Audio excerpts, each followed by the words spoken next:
here at ACO Radio, American Communications Online, or any affiliated stations or websites are not responsible for what guest hosts or call-ins may say. All programming is intended for informational and entertainment purposes only.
Hello, world. This is TJ Morris, and you are listening to ET Radio. Welcome aboard, all you ground troops, spinning around smartly on the planet Earth, Gaia, Terra, where we call home, and we are internationally broadcasting from Gulf Breeze, Florida, with Vox Nest and Blog Talk Radio. And today, I have a guest of our Ace Folklife Society.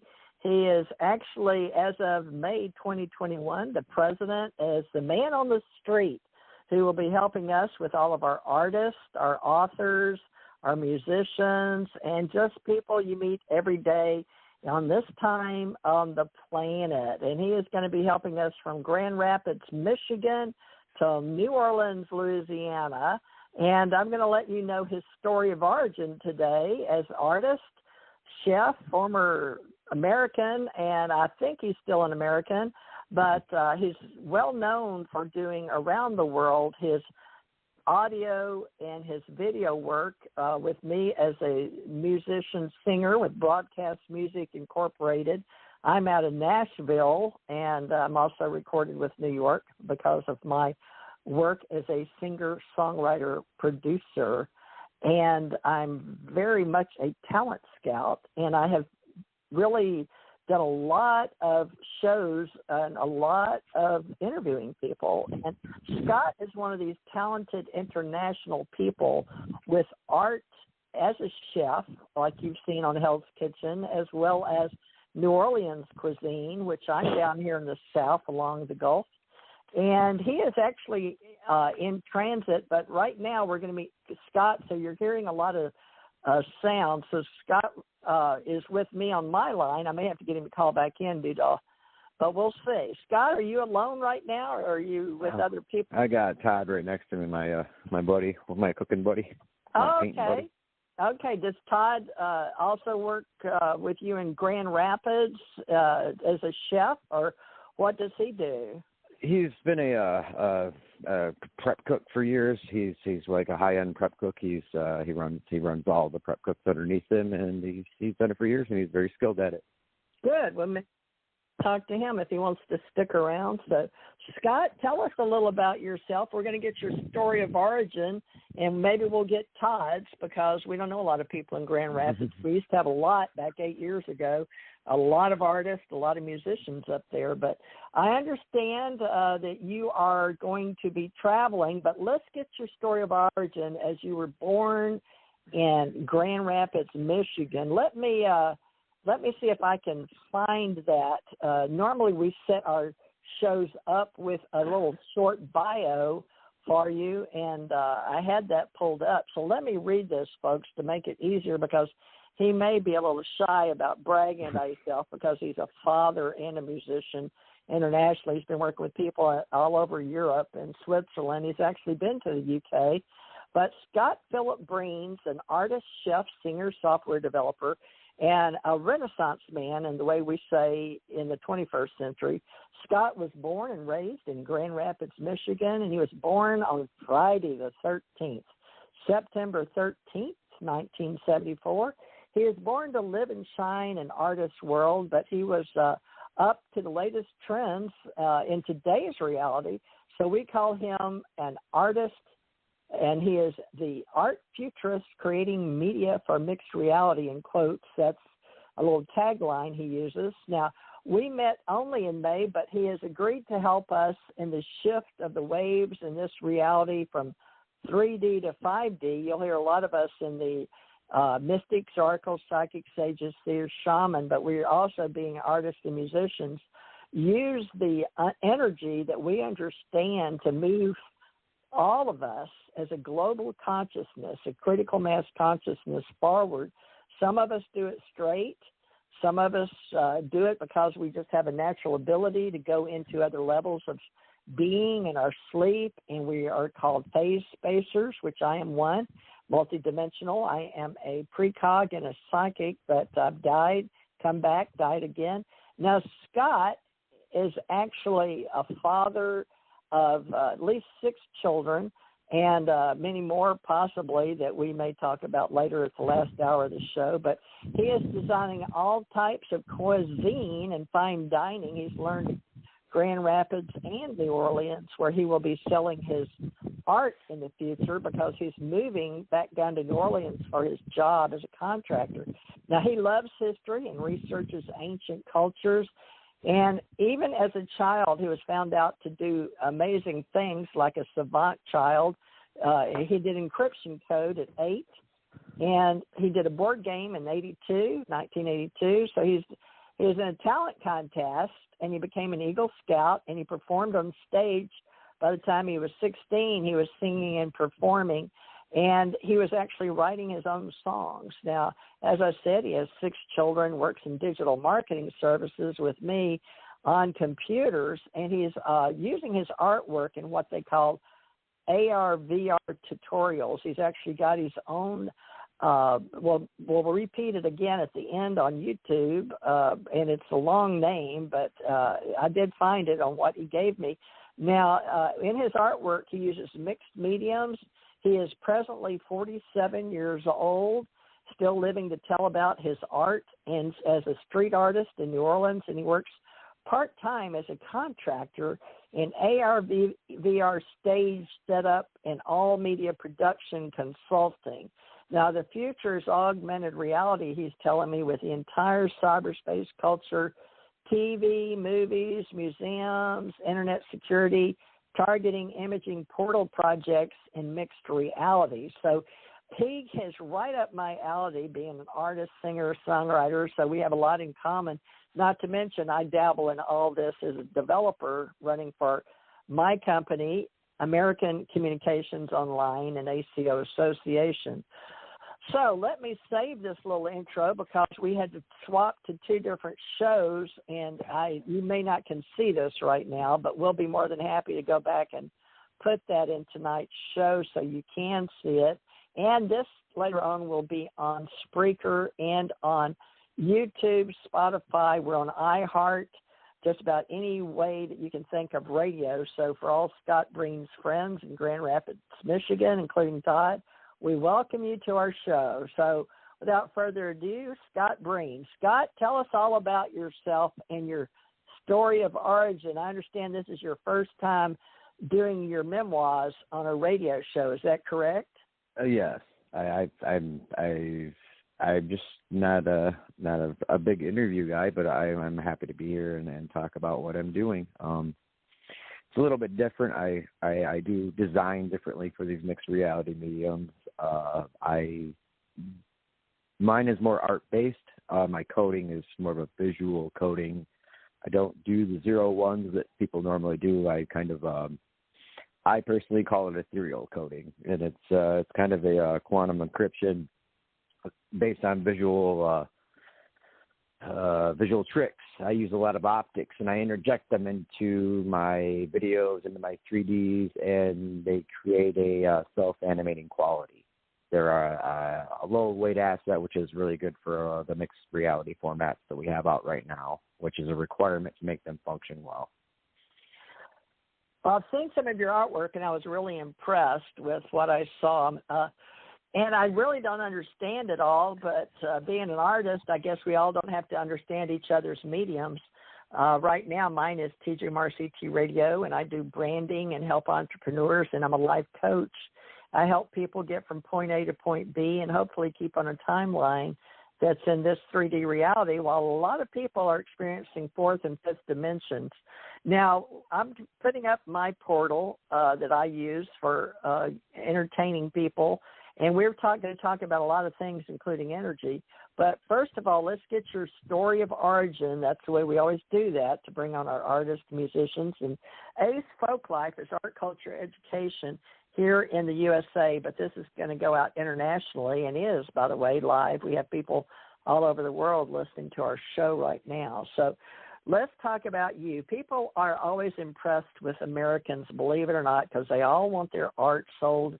And I've talked to a lot of people in other countries. I'm working with India. I've got about 4 companies over there I'm working with in digital marketing, digital services, and they all want to come to USA. So tell us, Scott, what was it like growing up in Grand Rapids, Michigan?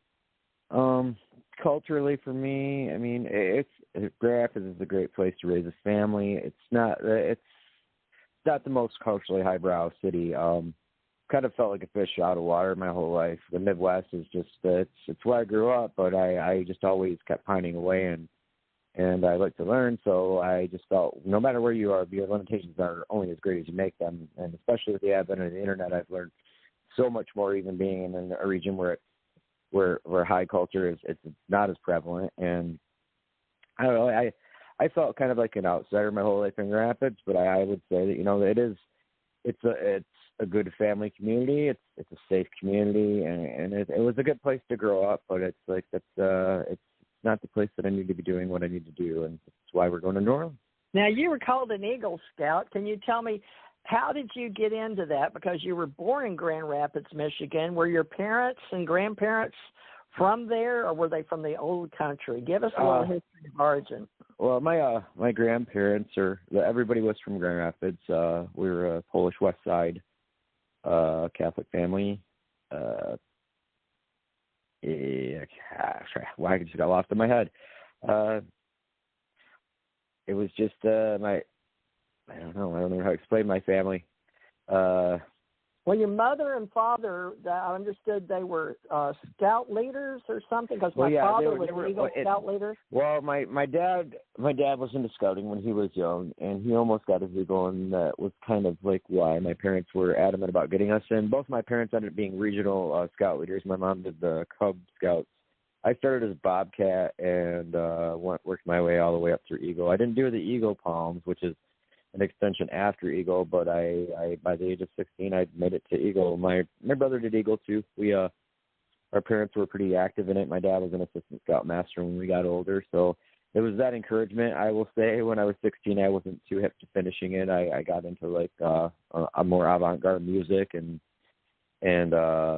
things changed a bit. I was still a Boy Scout. In fact, the night I got my Eagle, I went to a punk rock show in my Boy Scout uniform, and so I'm kind of an anomaly in that way. Like, I like counterculture, but I'm a very moral person, and I believe in human kindness and goodness.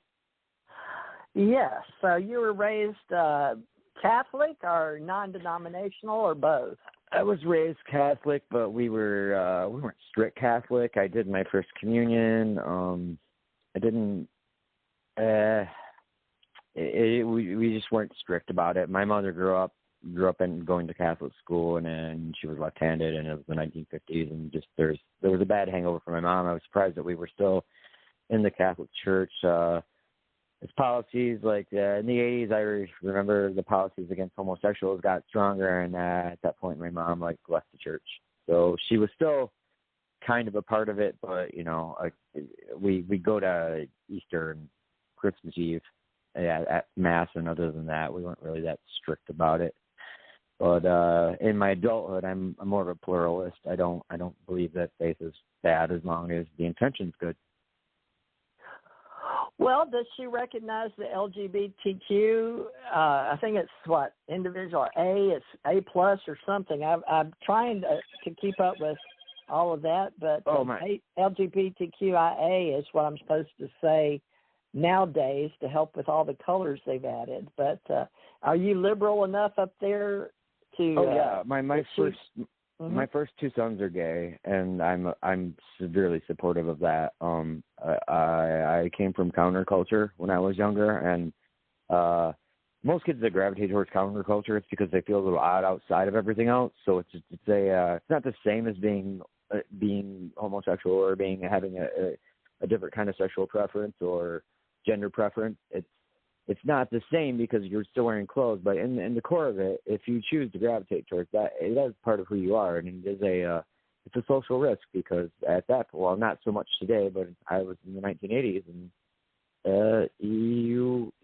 you're gonna pay some flack if you choose to wear it on your arm at that point. And now it's not so much that way for any people, and I think that's good. I think it's great that these younger generations have bringing that into their hearts because it's time for it to be over. We don't need that in this world.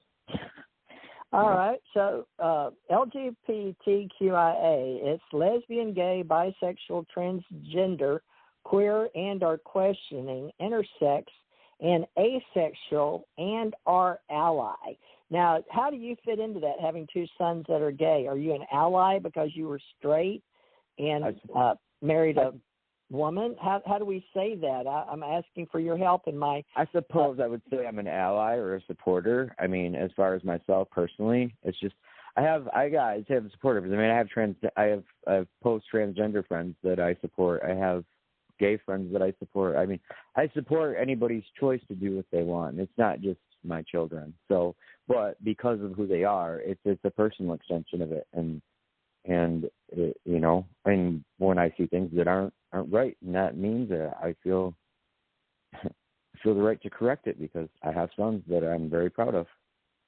Well, do you know anything about the Human Rights Campaign on Twitter? Or only since I was looking into research, hrc.org about you, did I find this Alfonso David President and Steve Indian. It says purpose is LGBTQ rights in Washington, D.C. Their affiliations with the Human Rights Campaign Foundation, Human Rights Campaign, PAC. A little different from the Eagle Scout you were, but since you're an ally, can you help us understand more, being that you come up with a little bohemian gypsy lifestyle that many kids in the minimalistic...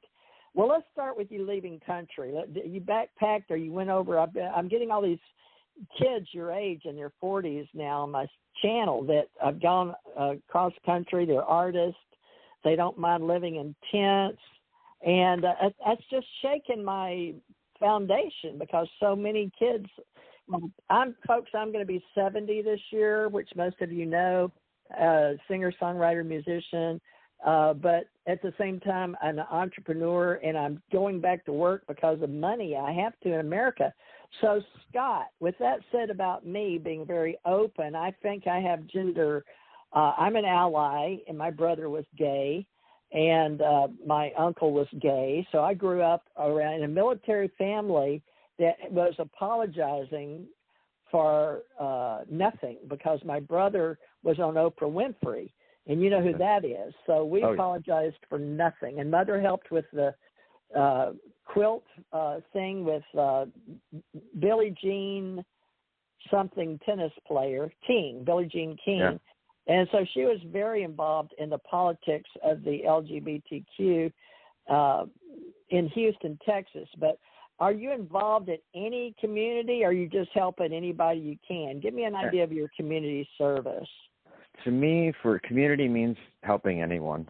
So I don't really have like a particular thing. I'm the type of person where I just want people to feel okay to be themselves, and kind of what I'm working towards with this art. And it's about self-empowerment through encryption to to protect your art, to protect your interests, to protect your own creativity, and to be your own company, to run your own stuff, to be your own entrepreneur. Because and it doesn't. The system that I've come up with doesn't just apply to art. It can be used across any business. It's just that I apply it for art because that's what I do. It's more of a function process, but the reason I do it is because it's the tools I use will basically empower everyday people to learn how to use augmented reality by themselves without code.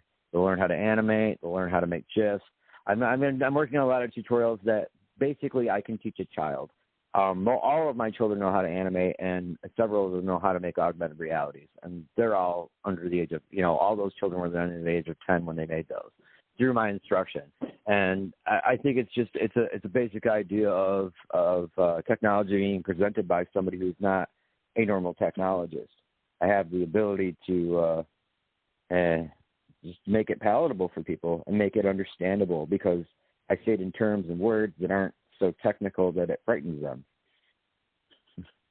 Well, how can we take our Ace Folk Life logo that I did back for street festivals and in the Ohio County, but the government knows I was working with the Smithsonian and, taking down people's voices and writing in the newspapers and bringing it to radio. How can this all help Ace Folk Life, with you now being the official president, even though it's non-paying? As I'm sure people all want to be paid. We all want to be paid for our artwork, but with you stepping forward and accepting responsibility for this presidential, it's a very prestigious position because it holds the fact that we have done the mountains down below you, Appalachians. We got started down there in Kentucky.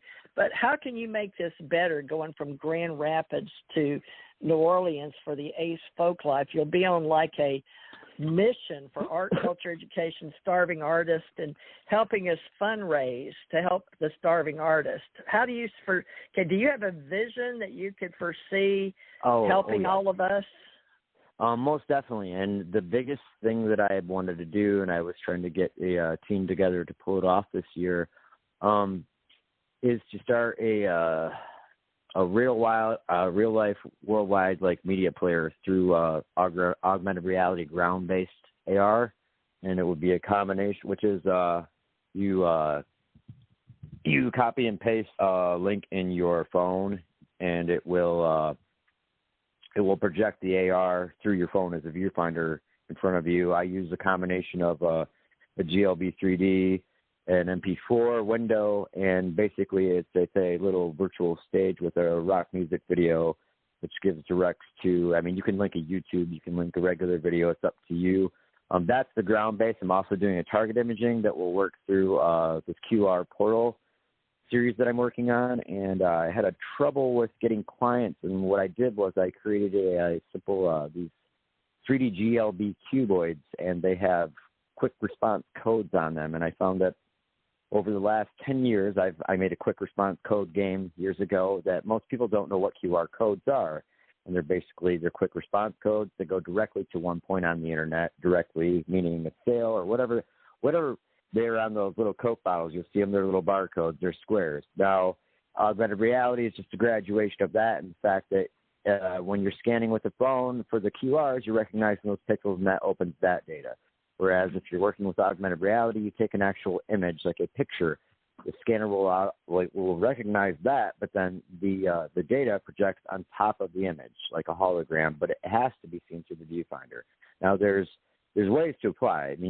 There's ways to view it. The two ways are the glasses, the augmented reality glasses are way under development, and I'm using phone apps, which is not the most prominent. A lot of high-end programmers aren't too hip to it, but the thing is, they're efficient, they're easy to use, and most of them are non-code. So if you're a designer, you make videos, you're an architect, you make any kind of art design, you can apply it in these, and it's pretty simple. You just upload your data, and the thing with augmented reality is the fact that it's the type of medium that holds all of the mediums. So you're able to put, you have one experience, and you've got a 3D in there. You can put links in there. You can put your telephone number in there. You can put a video in there and images, slideshows, all in the same experience. So when you open it up, you're able to go through it. So it's like a full-on virtual media play for all your media across the board. But the way that I have made it is that I have direct tab buttons that will be inside of the augmented reality that will put you to the links. My initial QR cubes, where the QRs are, those are where the tabs will eventually go. They're just replacing where the QRs direct and turning them into tabs. So if you're doing the work at $25 a logo for our artists, our creators and educators in our club, it's called the ACO Social Club. Mm-hmm. A lot of people don't have $25 to pay us, and I know you're the president, so you'll be able to make all the decisions for who gets the QR codes. But how much are you going to charge each one of us for our own logos? Now, you can use the Ace Folklife logo. Here's the beauty of how my system works. Okay.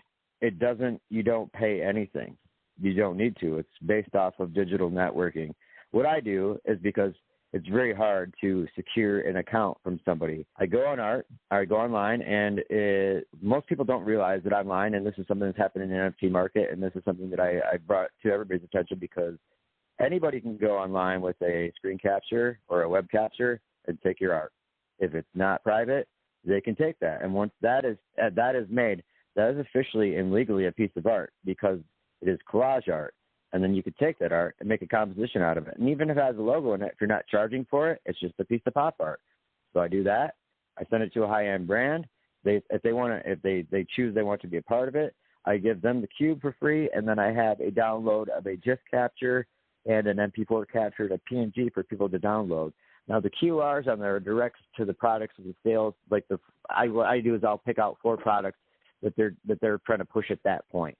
So then I send it to them and I say, hey, this is a gift. Would you like to participate in this?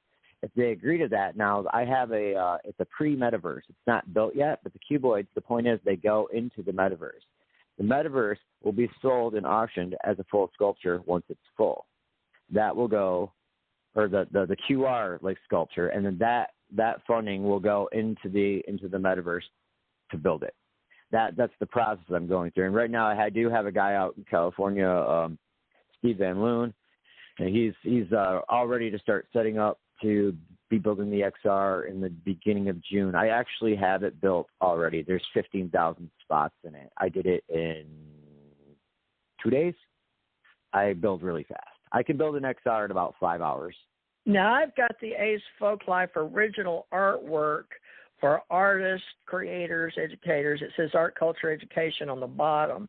But when I linked it to the ACO, it's 2 associations to save money. It's got a gold flag on the bottom. So you're telling me that any of the art that's out there right now, like the radio show now, they can see my TJ Morris ET World, TJ Morris Entertainment, my Ace Folklife ACO, or even my Morris Publishing, Timely Matter Books, maybe. What? Oh, sorry. Sorry, my buddy. Just in the background. Sorry. Go again. I'm sorry. He got distracted. Sorry. What was that? Oh, does he want to talk about the brands with you? Is he understanding what this is about? No. He's just on his way out the door.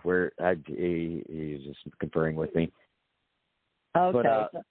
But as far as the brands, the way that it works is it's hard to explain. It's a new kind of branding. Yeah, like how I was talking about the screenshotting and the screen captures. Because if you have to think about it, like found art, the idea of found art or clip art or pop art. Say someone like Andy Warhol, who painted the Campbell soup cans. Now that is a copyrighted logo, but because he did a rendition of it in an artistic format, he could not be sued. So it's kind of the same idea where I'm making clip art from people's websites. I'll go onto your site, I'll pick up your logo, I'll pick up a couple of your products, I'll put it on this cuboid, and it's really neat looking. And what it is to build a network inside of the QR sculpture that I have that's an entire universe. That's all built up. That's already built structurally to just drop the tabs in and create it as an XR once it's done.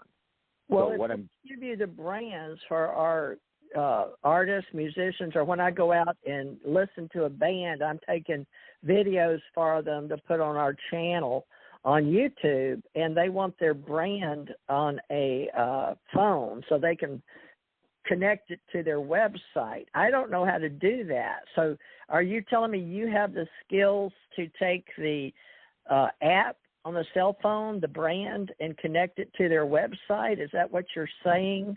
That's what QRs do. I mean, it's all about symbiotic linking. It's basically direct linking so that you're not surfing all over the web. You're just going right to that one connection link, which is a part of what I'm doing is it's eco-friendly, and that's a big part of it is because you're minimizing traffic on the internet. You're doing it to one specific point instead of you go into Google to do a search, to go to another engine, to go to another engine. So you're using up 5 times the energy to get to one point, whereas with you're using a QR, you're getting to that direct point. And AR does the same thing. So it's like you're kind of crossing those points so there's less traffic. It's a straighter conduit. So we're offering environmentally friendly digital networking. Is that what we're offering? Yes, because it's what I basically built was a blockchain market, but it functions different than a blockchain market in the aspect that mine is not really a market as much as a throughway. In my XR, I will not govern it, and everybody will just own their individual real estate. And the reason that I built it was so that I could run my own individual art house out of it. And another well, feature you have to charge at least $25 because that's what the going rate is.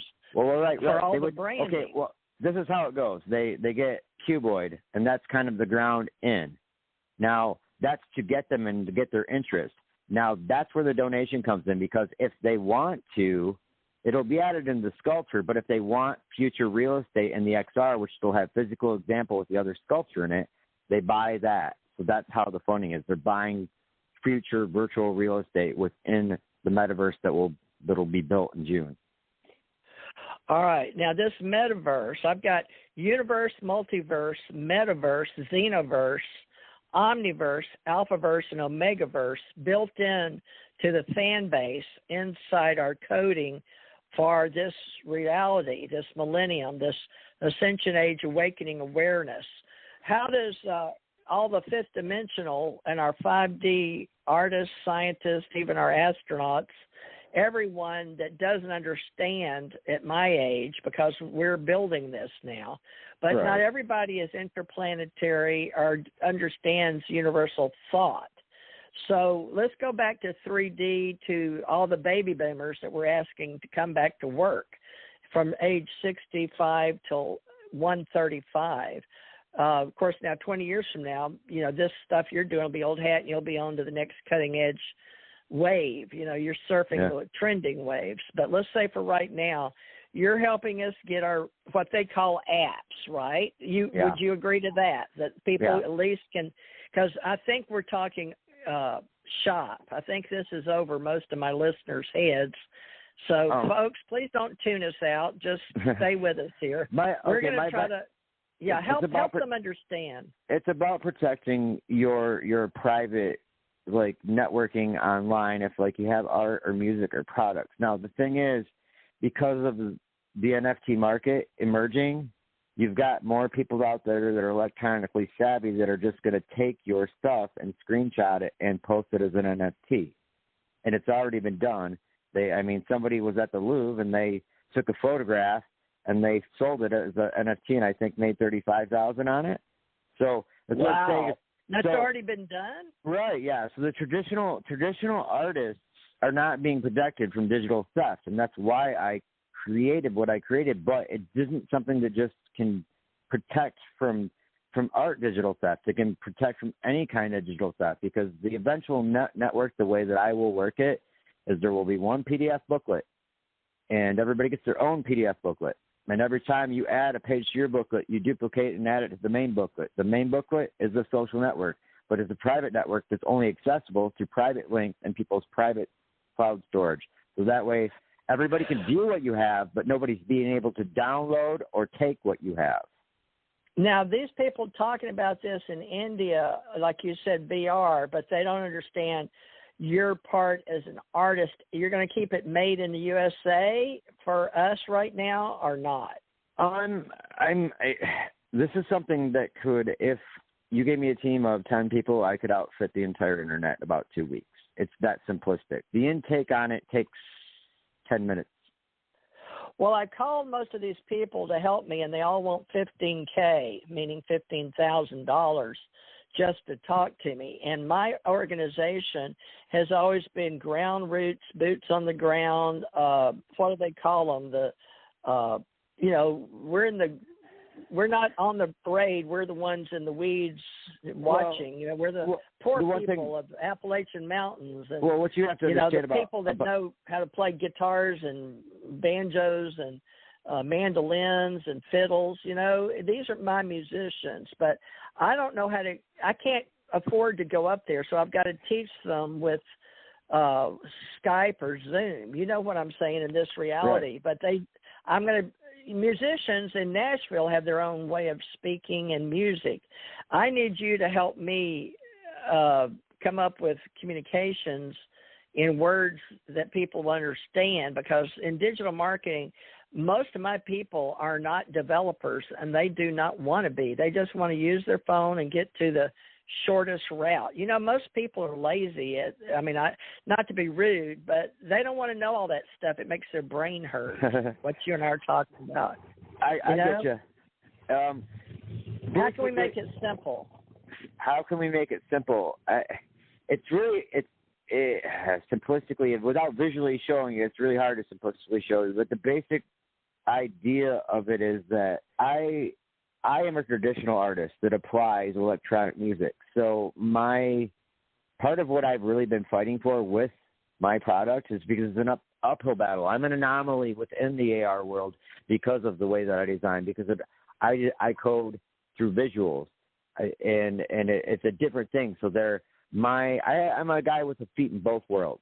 I know how to talk to real artists, and I know how to talk to the tech guys.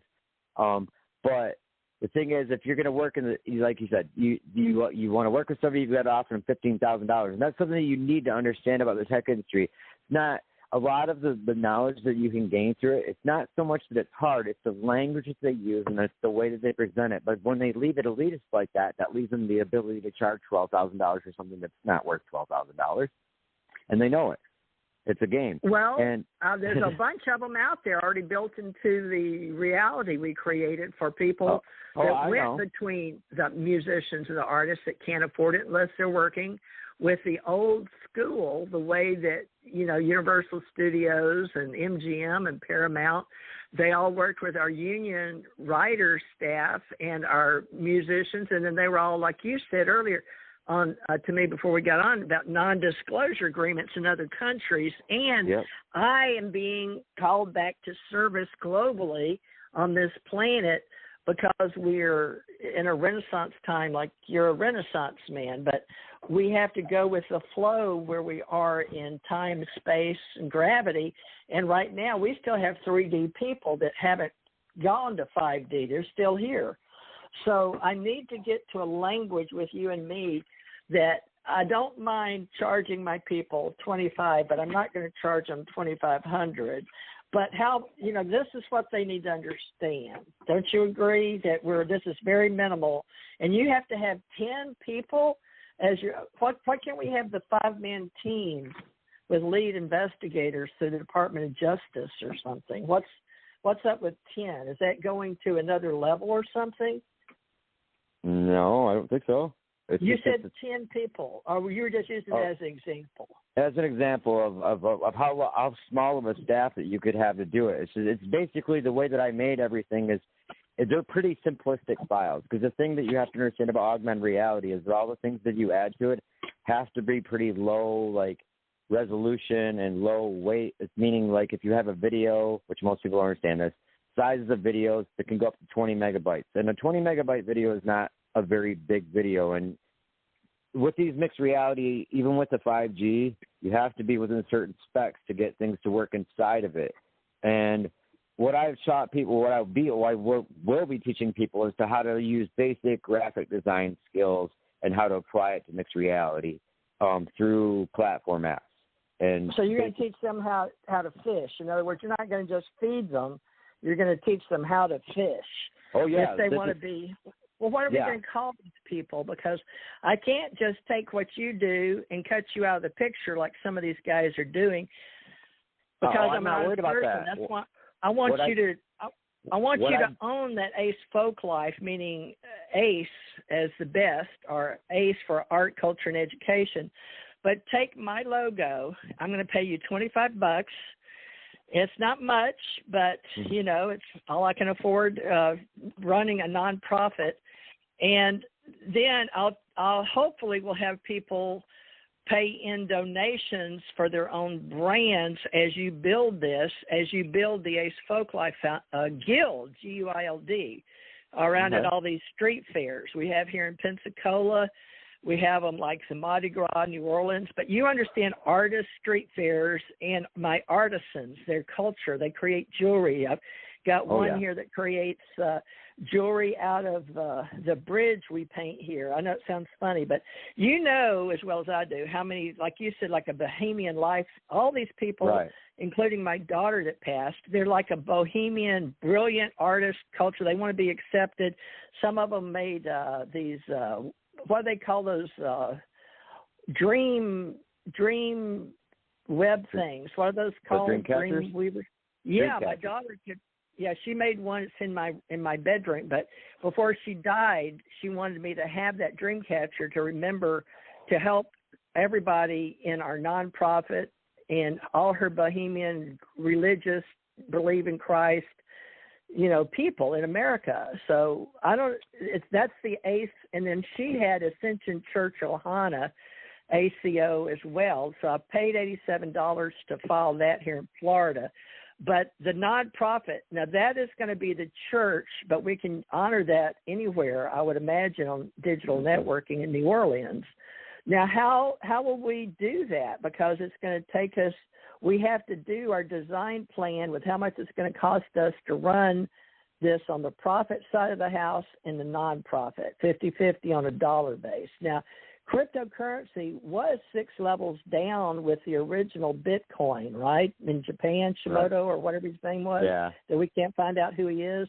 Now, I've been studying Ethereum around the world and watched the guy go over to Russia, and he's a young guy too, and he was starving. Of course, I guess he's not now, I imagine, because he's been traveling all over the world teaching Putin in Russia how to use it, and China and Japan and even the USA. He had a meeting here. And then with, I guess the World Bank. So we're going to keep the banking system, and we're going to keep crypto. We're going to keep it. Well, crypto, this is part of the network that I'm building. It will actually function through cash and crypto because if you want to go on the NFT market as a digital artist or an NFT auction, which is a non-fungible token auction for art, they're going pretty big now. If you want to do that, you have to open a coin wallet. You can't just submit it, and you're not going to get paid in cash. You get paid in coin. And personally, I'm not a big fan of that. So, is that what NFT? Well, yeah, I'm seeing those in my WordPress. What it does is developers are using it. Yeah, they've used for centuries. We've used art to determine like economic value, right? And so that's what they're doing. They're creating They're creating these NFTs because they're non-fungible tokens. What they are is their currency. What you do is you have when you make a crypto art market, you end up making your own coin in the end, and in your coin, all the art in your gallery is encrypted. But then you also partner with like a larger coin from a bank, which will be that's what we did with Pogs, and it trended for. That's how I got wealthy off of my artwork, was Pogs in Hawaii. I told you about that. Now, I have some friends that think they're big entrepreneurs and making money all over the world right now, and I was nice enough to be invited to a secret meeting in Dubai, so we have secret meetings with secret groups. Now, I didn't have the money to invest, but it was educational, and because I had people in Disney entertainment and going to Disney, so our entertainment, we were just allowed to see how they were going to do the coin machines, crypto machines. They were buying the ATMs, right? Right. Do you you may not have been involved, but you said you were involved in out of country, Switzerland and all that. But Dubai is really big on this cryptocurrency. Yeah, I was actually speaking to a lawyer from there the other day. She was interested in my crypto market, and she just, well, she was pretty professional. I was actually one of the best lawyers I've spoken to about it, and she just wasn't quite grasping it. And that's the thing about my crypto, that it's a lot more unconventional than others. And basically because I'm willing to run cash through it, and what I want is, like I said, my market will run where you'll have your own digital real estate. So within there, you'll have tons of markets of all sorts, like of anywhere that people can go to. But if you're in there and you're a primary crypto person, what I'll have in there is a crypto exchange, basically an ATM crypto exchange for cash in case you need to buy something for cash. It'll be predominantly cash, but it'll have the offer of crypto in there, so you have your choice. You're not forced one way or the other, because people don't like that, and that makes the base of the people that are going to use your metaverse or your little area there, because people don't like to be forced to use technology if they don't want it. Well, now what about PayPal? Because PayPal is allowing me to use some plugins, but plugins can be decrypted. WordFence I've been watching that team with the best security, but even WordFence is giving us the best understanding of their security on WordPress, because so many of us developers, we're on GitHub, but we also, we use Microsoft, we use Google, of course, and Firefox. And you understand, how is that going to affect you and me on our PayPal accounts? Because everybody has their own PayPal that's an entrepreneur online. I'm speaking to the choir. How is crypto going to affect their PayPal? Because we have to transition. Do you have a Patreon account? You said you do, right? I do. It's just not active. It's not active at the moment. Because I'm in transition. I have to set up my account when I'm down there. As far as how it's going to affect your pay, I mean, you've got plugins in there already now. If you really look, they've got Google Pay in there already. They're doing instead of actually direct pay, which is weird to me, because if you go online for Google, you can use Google Pay, but then they use it as Google Pay. Right. I've got Google Pay. I've got PayPal. Right, but they lose. What's weird is they offer it as a plug-in inside your PayPal if you look in the menu, and they added and then there's another I think one through Apple that they've got in there. And Elon Musk started PayPal, and I guess they're going to keep him. Well, he sold it, but PayPal has got the reputation of working out the kinks in the security. I mean, I've gone through back in the day when everybody was PayPal, but we didn't know it wasn't PayPal, so we had to go through the banks and being ripped off with your debunkers, or what do they call them, hackers, right? Yeah. Yeah. So it depends on how quick the hackers that do it for fun or get paid in other countries, like on our boating, that was really typical. So what's to say yours? And well, I'm going to invest it in you because I'm an artist, a musician, but a developer. I'm a strange duck, but so are you. So our art is in what would you say, in alliance with each other? We're associates. Definitely.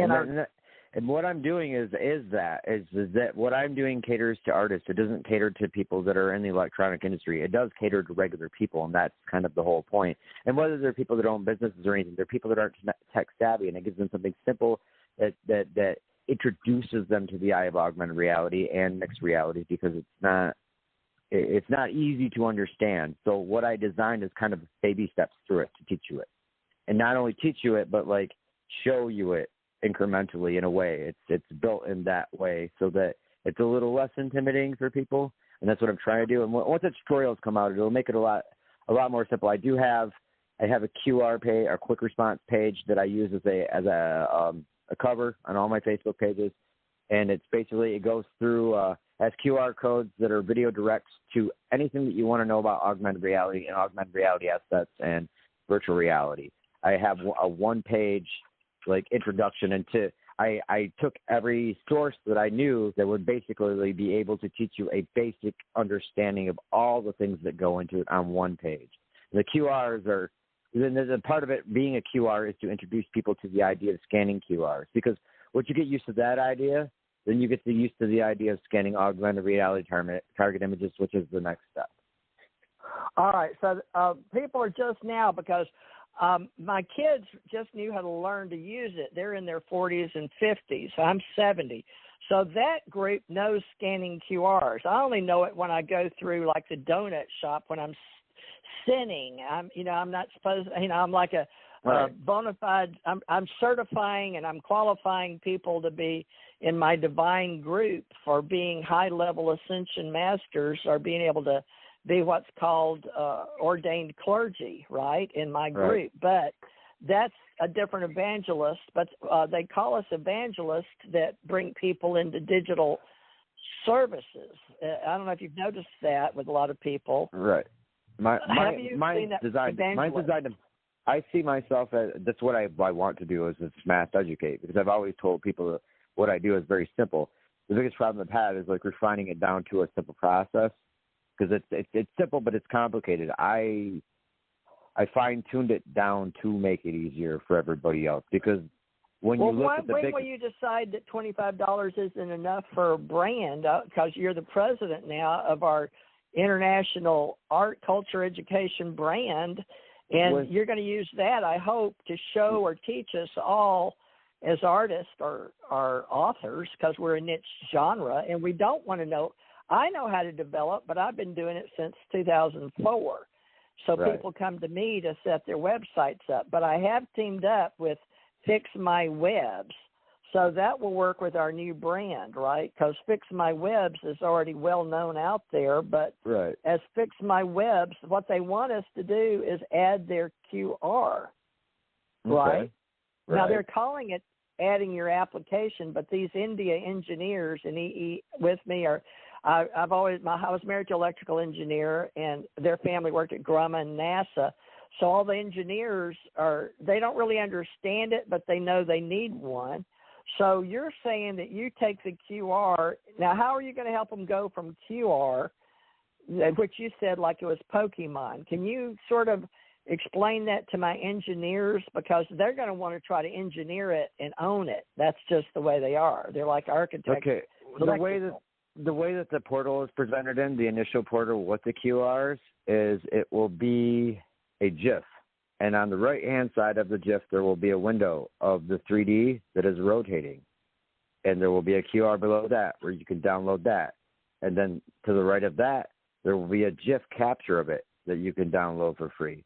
And to the left of that, there will be an MP4 that you can download for free. And next to that, there'll be a PNG. And those are all for promotional purposes for my build and for the companies. And that's the intro, and that's free. And then now Hayakawa, I think it's Mark, the guy with Canva, he has those already free in Canva, canva.com. Yeah. So we're using those. Is that similar to what, in other words, they're moving brands, they're moving logos in canva.com. And he was brilliant. I think he started with, who did he start with? I think he started with, not Gates, the other guy, Apple guy, Canva. Jobs, maybe? I think so.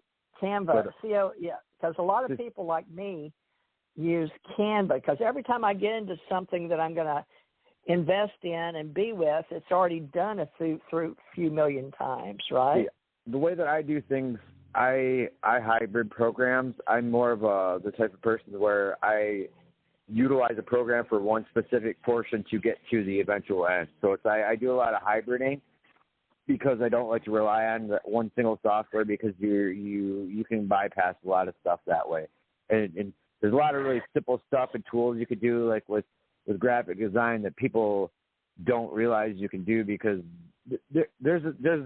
when you walk into a digital or video program, there's a million ways to work it, and you just need to apply it to the way that you want to use it. And that's basically what I've done. It's like I'm not doing anything like in my mind that's like super amazing. To other people it's amazing, but once I show you how I did it, you're like, wow, that's pretty simple. And it's my stuff is all based off of stop animation. That's my forte, is I am a stop animator, but then I take those stop animation frames, or I take clip art, I make them into 3Ds.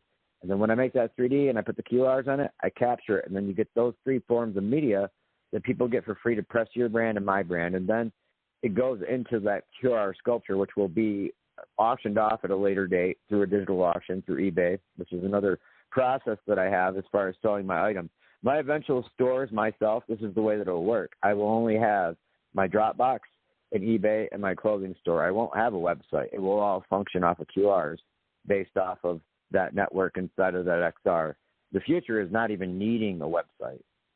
That's wow, the way I'm gonna be out of business. So no, you won't be. It's the same idea, but I mean, there is a definite application and need for websites. They're not going to completely go away, but for people that are smaller, that are individuals, it's not going to be so necessary. And like I said, with the network that I'm building, it's really hard to explain as far as the PDF things because most people know what a PDF is. But if you had a book that was your own, like basically a website, but it's a website that can only be accessed through your private links.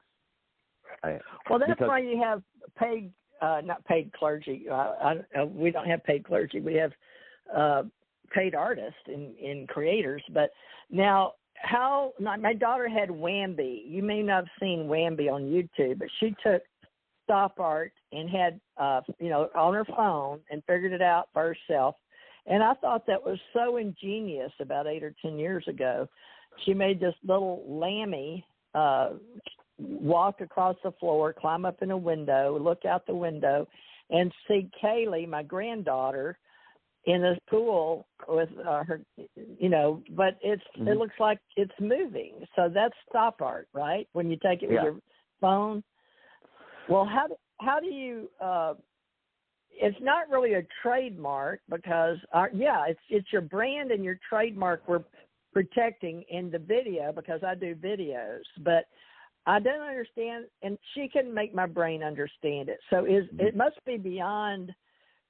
I mean, people do it, but it's time consuming. So how can you help me justify with my mystics, oracles, psychic sages, seers, and my artists and my musicians? We're all in the art of science, but you know how science has to measure everything? Correct. I need to know that we're going to set up being right, and we're not going to gorge anybody like these companies trying to gorge me to talk to me. And I did this because I knew you and I were talking that how much they were charging us, $15,000 to $30,000. And I'm like, are you kidding me? Now, some of these people want to come back and convince me our organizations because I try out software and I do interviews, and then I interview IMDb or Rotten Tomatoes or in the big picture. Yeah. But not everybody knows what I do in assured confidential investigative reports because of non-NDAs. Now, you understand what I'm talking about, don't you? Not everybody will. Tell people why globally right now, with people like you and me as artists and developers, we're not coding ones and O's, or we're writing HTML or, like you said, maybe MP3, MP4. They understand that. They don't understand all the languages like Python or, God, I don't even know all the new ones now, but C++ is always what a lot of people want, deep coding. What do I want you to name this something. My daughter called it Wambi. What do you call it? What do I call it? I call it ethereal coding because it's not really coding. It doesn't work by numbers. Like the way that I do everything is organic and art. Everything that I have encrypted is art-based. So that's why it works for artists. It's not going to work for a person that knows zeros and one codes. I confuse them. Programmers look at my stuff and they are fascinated by it, but they don't understand it because they don't have an artistic mind. And that's what I built it for. Good. Now, let's keep that in mind because, I had to pay a trademark attorney $500 only to find out he was in Ohio. And the real copyright, this was for my original trademark. And in Washington, D.C., we have to pay people to go inside and look at every patent, even though, and trademarking is the same as patenting, which was hard for my brain to grasp. But all these people are used to the old school that we don't have time to do. Like we don't have time to go to brick and mortar universities anymore when they're all teaching online on YouTube and they're all, you can go to class. I watch classes in all these great places and, absorb it, but nobody cares at 70 what I'm learning.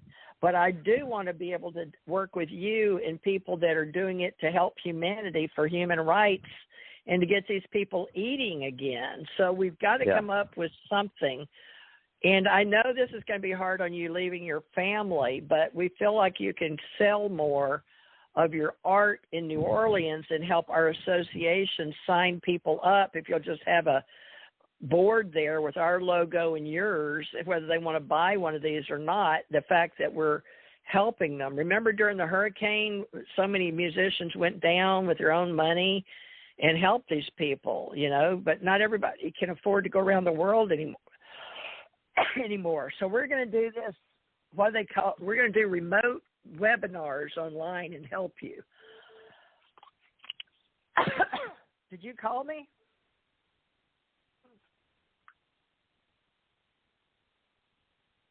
Let me see if we're dropped. Okay, I've got you twice, but let me see. Hold on. I know what it is. I hit the button. Okay. No, I hit the human right button by mistake. I'm sorry. I thought I did something. I was like, what? Let's see. I hope we're still online. Hold on. This happened yesterday. Well, they help. Okay. Let me see who this is. This must be Ken. No, this is Ken. Deborah. Is this you? Oh, hi, Deborah. Hey. Hey. I was just calling to see if I could get a question answered. But it looks That's like y'all are in a discussion. No, you can ask away. Oh, okay. I had a very crazy day at work. Yes. And I feel like somebody is setting me up. And Why's it was that? scary. Because I got pulled into a security office. I was getting ready to get questioned. And before I could do that, I said I'd like to, you know, call a manager or somebody that could, you know, be present for me. And they said, Right. Are you union? And I said, no.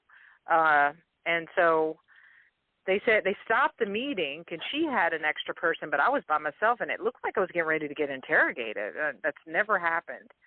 And so I put my boss on the phone, and she said, well, I have to get this approved to talk to you in front of your boss from corporate. So I was just shaken for the rest of the day, and they said, well, until I get that approval, you can go back to work. So I am really wondering what happened. Well, what kind of work are you in? Right now I'm in sales. Whoa. Are you doing medical supplies? No, cosmetics. Whoa. So That was, Go ahead. So what was the actual issue? Why what were they wanting? I mean, I'm not. We I'm never not got grasping there. We never got there. Because once I had a witness with me, they shut it completely down. And they said, well, they'll talk to me when they get corporate approval. Whoa. Yeah. So were you cold calling on a company, the cold call in sales? No, I was just doing my job. You in human form, though, right? I just work at a company, and they release out of a big store, and I just never had anything like this happen to me. My boss does not like me, and my manager, but the one above her, the AE, likes me. So I feel like she's going to try to set me up, and I don't know if I'm being paranoid or what, but it doesn't feel good. I've never had this before, and I don't want to be set up. Yeah, nobody does. Odd things have been happening all year as well to me, and I don't know. I'd say so. You know, you don't know, and there's really not much you could do before then. I mean, you could wonder, but I don't think you're going to get any real answers for a minute if you get any at all. I mean, I'm hoping they probably think this is illegal to do this to me, and maybe it'll just drop there. I hope. Are you telling me that you didn't have anything? You were just doing your job at work. Yeah. But you were going into a guarded community or a guarded something? Because I don't understand why you were stopped. I got called on the phone, And they said, hey, can you come upstairs to executive offices? It's on a different floor. And I said, yeah. And I was heading up there, and then I'm not supposed to meet with them unless my boss is with me. So I called her. I said, listen, I'm getting called. And I didn't even think anything at first. She said, okay, you can put me on speaker. So I walk in this little room with a security woman and a random manager from not my area, and they're sitting in a chair. And I'm sitting in a chair, and I'm like, I am in this office, almost like I'm getting ready to get interrogated. So I said, listen, I'm going to put my account executive on the phone. I put her on the phone on speaker because she's in Florida, and they stopped. They said, why do you need that? I said, well, I work for her. And because they're with a different company, they said, well, we need to have this approved from our corporation. I don't know. I was really scared. So you're a third party. You're a third-party contractor. Right. Oh, yeah. Okay, well, that explains it. No, a lot of companies, because everything's changed in 2021, it is having to do with virtual reality in a lot of ways, folks, and it's hard to understand. But it has to do with Homeland Security and how we're protecting ourselves with made in the USA products, and other countries posing as us. I don't want to put. I'm not a fearmonger. I don't like to do fight, flight, or freeze. But they caught you in the 3 F's. Yeah. Oh my gosh. They caught you. Yeah. And you can't play into that fear but you had an ace in the hole by putting a third party for yourself as you're an independent contractor in someone else's real estate in the old. So you are out there doing what we're trying to get rid of is all the brick and mortar where you are strictly third party in cyberspace. So a lot of people are not understanding a lot of this and feel like AI has already taken over some humans, like something out of an old Twilight Zone. Oh my gosh, that's what it felt like. You're right. Yeah, I know, and it's crazy, isn't it, for us to think like that? But it's like, what is technology's that? been around for a while, though, so it's not really that surprising if they did apply that, and it wouldn't be surprising if they were using it. But it's just an odd scenario. Well, the lady that was head of security used to be kind of a friend, and I don't know what happened, but it's like somebody took her personality out, and she's a different human. You know, I even had her as my friend on Facebook, and I blocked her after. I said, and I just did it to be nice. Well, I want to get along with everybody. I was like, you know what? I don't have to get along with anybody. Block. Especially after today. Wow. Well, unfortunately, it's the fear. We can't play into the fear because we lose. So, they say there's nothing to fear but fear itself. But we have to protect our meat suit, our biological, our carbon-based unit. And I believe that's why the universe has given me Scott Philip Breen here, the Eagle Scout. That's his code name in security now. We told the whole world. But you see, this woman is already projecting to you, Scott. What's your first name, if you don't mind me asking? Debbie. I go by Deborah. Debbie. You did say Debbie. Don't tell us any more than that, though, Debbie. So, because we don't know, the whole world listens when you're on the radio. Oh, yeah. Well, yeah. They don't know me. Have you been on my show before, Debbie? No. What made you call in today? That's weird. I was just stressed out and looking for somebody nice that maybe had an insight, and was hoping that you did. Well, are you a Blog Talk Radio person? Love Blog Talk. Oh, yeah. I'm into the healing. I'm trying to get the connection. Yeah. Oh, I love Blog Talk. It's amazing. Okay. And did you see my brand on Blog Talk? What attracted you? The discussion, and hoping that, I got a good vibe. You heard us? Yeah, I was listening. So you run sales as a third person for another company. Do you do any? I mean, have you ever sold for yourself? I mean, individually for any kind of product or produced anything for No, yourself? I haven't. No, I haven't. I'd like to get away from them for sure. Yeah, it'd be way better to be able. I mean, have you ever had an idea for a product? I mean, that you want to do? The stuff I want to do is like meditation center or, stuff that's more holistic and can really help people. That's what I want to do. How about a virtual meditation portal? Yeah, I guess I'm just scared. I'm scared to make that jump. Why? I don't know. I mean, the technology's there, and it's not that difficult, and you really don't have to be scared of it because we're at a point where that's the leverage. That's what's going to get people into the future. That's why I do what I do. I mean, I'm a straight artist. I'm a normal person, just like you. I just taught myself all this stuff, and it's out there. If you want to know a question, just YouTube it. The answer to a question, rather. Anything, you'd be surprised at the things that you can find that are just a simple question you have. You see something online, you're like, when you're curious, just look it up, and you'll learn more really quick. And you won't think you would. But I mean, this year I learned how to write my own NDAs. I learned how to write a patent. I know what it takes to make a trademark. These are things I taught myself, and it's just a matter of looking it up and going, okay, say the trademark. If you wanted to do that yourself, it's not really that hard to file for a trademark. I mean, especially a patent for you or I or anybody that's a micro entity. As if you file electronically, it's completely free through the. I actually do have an idea. I do have an idea. What's that? For a sensitive person store. Products that I like that are good for people that are empathic or sensitive that need me? When people start waking up, they got to know where to go, and maybe I can help with that. I've been woken up, and I do want to get out. I don't want to leave like this, though. I don't want to leave like this. What I present in what I do is it's not a real physical store. It's a virtual store.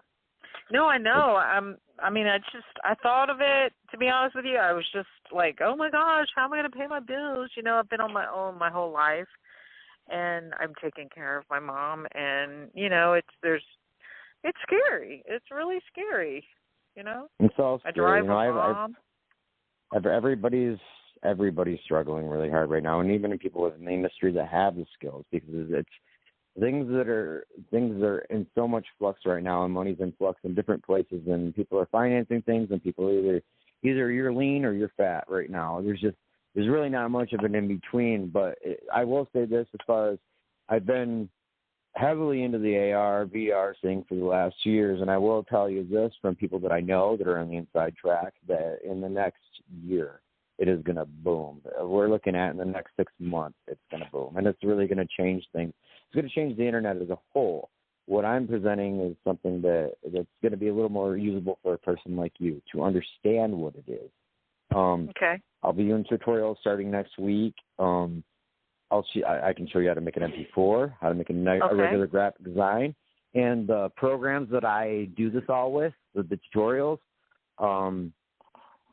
GIMP, which is the graphic design program I use, anybody can download it. That is basically Photoshop, and it is free. Wow. And I use Paint 3D, which comes standard in every Microsoft program. And I use a video program called Corel Video Studio that costs $80, and that allows you to make 360-degree videos. And I have a web Facebook page called Channel 19, and there are actually templates on there for augmented reality that you can download to make your own. Like I have tab buttons on there. I have Channel 19, you said? Channel 19. Oh, channel. Okay. It's for COVID-19. Channel 19. We can get through this together. Okay. I didn't expound upon it too far. I kind of I've got my hands on a lot of different worlds, but that was kind of a preemptive to more of a record label. I came up in avant-garde music, so it's a lot of the media you will see will be a little more avant-garde and that's been a hard part of my journey through this. Is my aesthetics, the way that my things look, don't look like everybody else's, don't look as mainstream. So the mechanics behind it are not as apparent to people because they're not looking past the aesthetics. But I actually did that on purpose because I'm protecting my art and protecting my idea, because I understood that there's a certain amount of people that aren't going to look at those aesthetics. The right people that are going to look at it are going to know. So it's I'd say, it starts small. Do what you want in a small incremental way. And what I produced is something that you can do like really free, cheap. And like I said, the Corel Video Studio that costs $80, that also comes in a 30-day free trial. So to initially start, those 3 programs. Tell them how to spell it. So they can do the Corel Draw download. Is that what you're telling them? It's Corel Video. It's the Video Studio. It's just I didn't see that one. Is it still? Is I see all the Corel draws. It's a Corel product. If you go to the main site, it functions similarly to like how Windows Movie Maker did. It's a really basic program, but it's got all the bells and whistles. I don't even use everything. And that's the thing you have to understand when you go in those programs. It's really intimidating, but you're only utilizing certain parts of those design programs to do specifically what you want. And once you get your pattern, you get your mode, and you get your style, it's easier to go with that, And my mother used it. It's $79.99. My mother was ahead of her time, but she's passed. Yeah, she was very good. I went through a lot of video programs, and that's the one I stand by. It gives you the ability to do anything. Page? What's that? You said that's on your Facebook page. Channel 19 or yeah, you said I can find all the resources on your Facebook page. It's hard to explain. The assets that you would put into an augmented reality are there. The pieces. Okay. Were you listening when I explained do you know what augmented reality is, for one? It's a lot. I'm going to tell you I'm not a technical person, but what I'm going to do is go back and listen to this whole podcast, because I know you're going to be great information. No. Okay. Well, we're going to go back. I'm going to make it simple, okay? Put her in our club. Go to our club, and that way we're going to have what he does and put it into $25 increments to get people started, so he can keep money flowing while he's traveling. He's traveling to sign up people with us because he's doing it free. It's just like I do everything free, but it still costs us. The actual goal too is the goal that I haven't mentioned too is that when I am down in New Orleans, part of it is to create a virtual media player that functions throughout the city of New Orleans to create commerce for the bands that aren't able to play right now. I'm making portals for live music. But by mapping that throughout, it won't be just that. It'll be a virtual art gallery. It'll be a virtual market that functions through like Pokemon Go. But as you're going around, you'll find different stores. I'm in New Orleans. I'm in New Orleans. You're in New Orleans. Wow. Yeah. That's nice. Yeah. Nice. No I'll be way. down there. I'll be down there like later this week. It's not the most ideal situation going down there. I got a friend who's lived there for years. It's kind of a squat. It's a bohemian lifestyle. Well, yeah. They call it minimalistic. I went down to NOLA 2 years ago, and I was trying to sell augmented reality paintings, and I couldn't find one gallery that would take them because I scared the bejesus out of them. And they prefer acrylics or oil, don't they? It's not that. It's just that when you show somebody an augmented reality painting for the first time, certain people, it frightens them.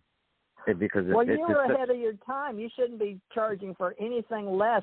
A friend of mine doing it in California is getting paid $3,500 a piece. Wow! So I know that the market's already been set at $3,500. The thing out here is where I'm in Michigan. There's not even a market for it. That's why I'm leaving, because there isn't a market for it at all throughout the Midwest. I mean, Chicago's coming up. Chicago got one of those volumetric stages. I looked at the map. My buddy shared them. There's like 40 around the world, and there's about 10 in the country, which means they're getting ready for an amp up if all those stages are open, which surprises me because Intel's got a stage like that they had, and they shut it down 2 months ago. So I don't know what's going on with that. My buddy works for Leap Magic, and they're do volumetric. I don't know. Volumetric is this. You've seen a green screen room for just to make a movie, right? Uh-huh. You know what I'm talking about? Okay, so then in that room, say every a couple feet around it, you have these scanners. They look kind of like stand-up space heaters. And what you do is you put a band in there, and they play a set, and it captures them real time in a hologram, so that can be projected on stages all around the planet. Okay. And it's not the background. Are they putting in the four corners, or did you notice what they were using in virtual reality? Did they use all four corners, or just 3 cameras, or one computer? What was the tool? It's volumetrics. It's AR. It's not VR. It attaches it to real world. That's the difference between VR. It's like VR, you're going into the environment. AR, you're taking it out and you're transposing digital media into the real world. So you're going to be watching. It'll be like watching a hologram, but you'll have to have a viewfinder to see it. Like, you know, that's what everybody's going into that, and that is like cryptocurrency is connecting to that. But now you said you're not going to have it 6 levels down. So how are we going to help people like me, you, and Debbie if we can't just give away our art? This is what we do to make money, and Debbie wants to get in.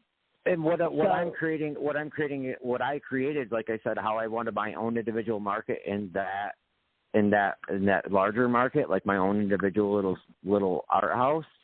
Right. That's what I'm creating, is people's own individual virtual shop within a larger universe. It's a community of shopping community. That's what it will be. But it will be more than just that, because the way that mine will function is that I'm not going to the thing that you got to understand with like VR and AR and stuff like that, most of these people, like when they're making metaverses and stuff, they're competing against each other. But the thing that's not what I'm doing. I'm creating the Grand Central Station for augmented reality. I'm going to invite everybody in. Shop? You know what Etsy is, right? ETSY? Yeah. So you're creating your own in New Orleans. So you want a brick and mortar office? No. I will work on the street. I will be able to walk up to any artist. How can you do that with 5G? You're going to use your phone to show them, or I don't get your setup. Yeah, I use a phone and a cheap laptop. That's it. That's all I use. I use a $100 laptop and a crappy phone. That's all you need. Whoa, that's what I've been telling people for years. I was ahead of my time, I guess. I use the basest. I use HP because my 3Ds they're called GLBs. There's a certain reflective quality in them. Microsoft, I believe, put that out simply because you actually in a 3D Paint there is a mixed reality portal you can test it in, where you can watch it floating around in front of yourself. And so I'm assuming that the GLBs, they're a certain type of 3D object or rendering that you can use. It's that they reflect light within inside the 3D environment, so they're not so flat looking. And I believe that Microsoft intentionally produced those for someone like me, because I do get a reflective quality out of it and understood how it worked. They react differently. A lot of the programmers I know look at mine and go, "How do you get them to do that?" I'm like, it's not the same program, and I also have a process in the way that I do it, and it's a really simple Well, you process. think Microsoft has it patented? Because anything they do has got to be from Bill Gates, even though he gave up stepped down. I'm What's not sure. Going on? Is it VR? Well, GLB is a type of 3D object. It's a 3D rendering. You got FBX, OBJ. Those are the file type names for 3D objects that you're putting in those universes. Like when you build a 3D object, and OBJ or GLB is just a different type of it. They just have different reactive qualities within the environment. Are you talking about a format like a binary file or something? A file, GLB file extension? Is that what you're talking about? It's a sculpture. It's a GLB sculpture.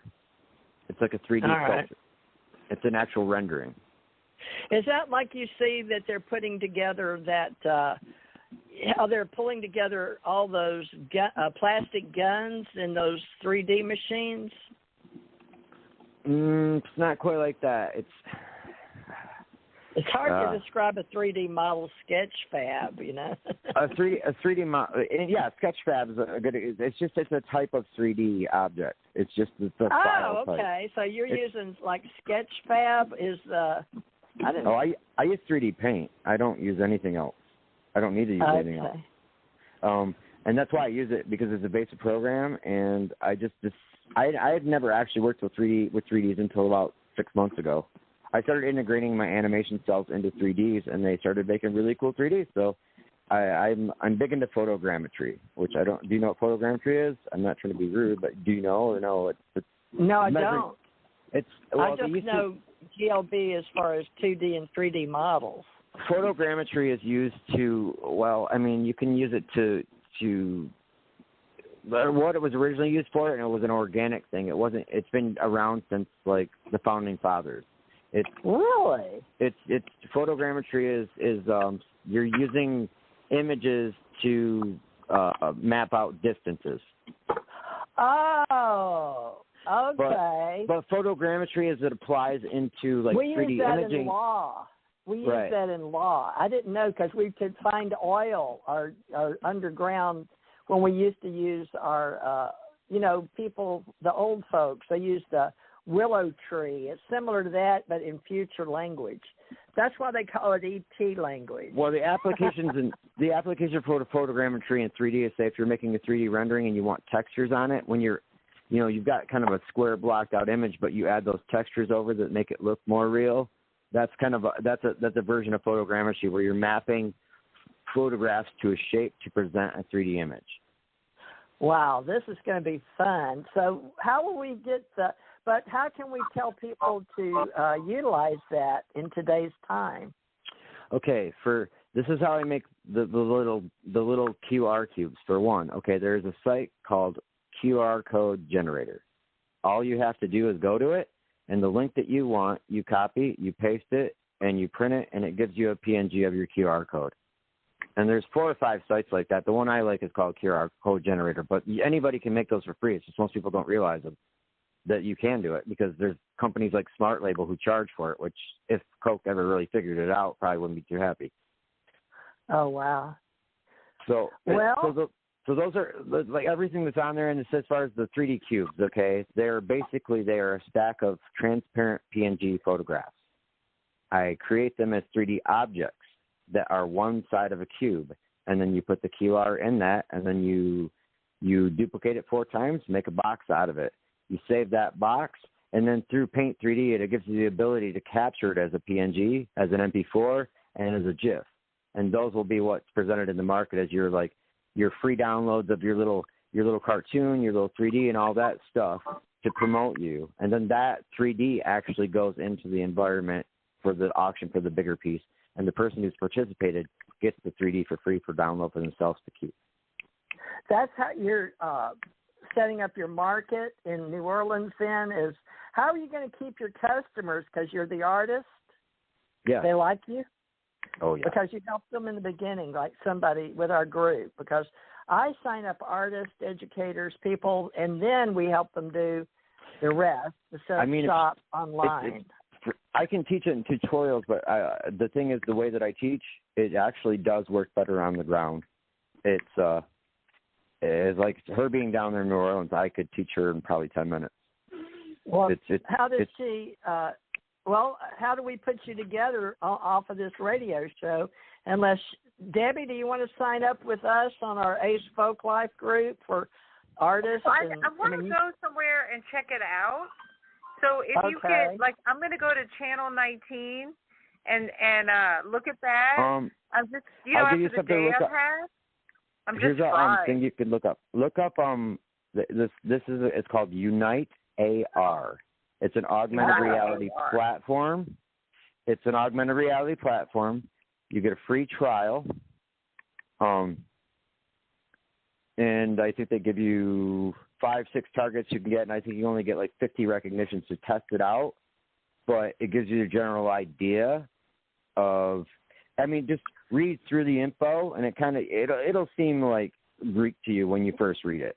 But once you start seeing my tutorial, because here's the thing, the reason you want Unite AR because I will be doing a tutorial of how to teach you how to use Unite AR. United AR, that's the website.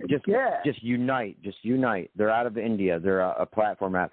They're similar to there's one called BlitzAR and there's one called Roar AR, but those are more expensive. The thing with Unite AR, I've done my pricing all across the board for what they offer for the technology. for what they offer, for the ability to edit, and for what you get out of it. Because the way these work is, okay, think of it as a virtual YouTube for your stuff, or a virtual, like a way to display your stuff virtually.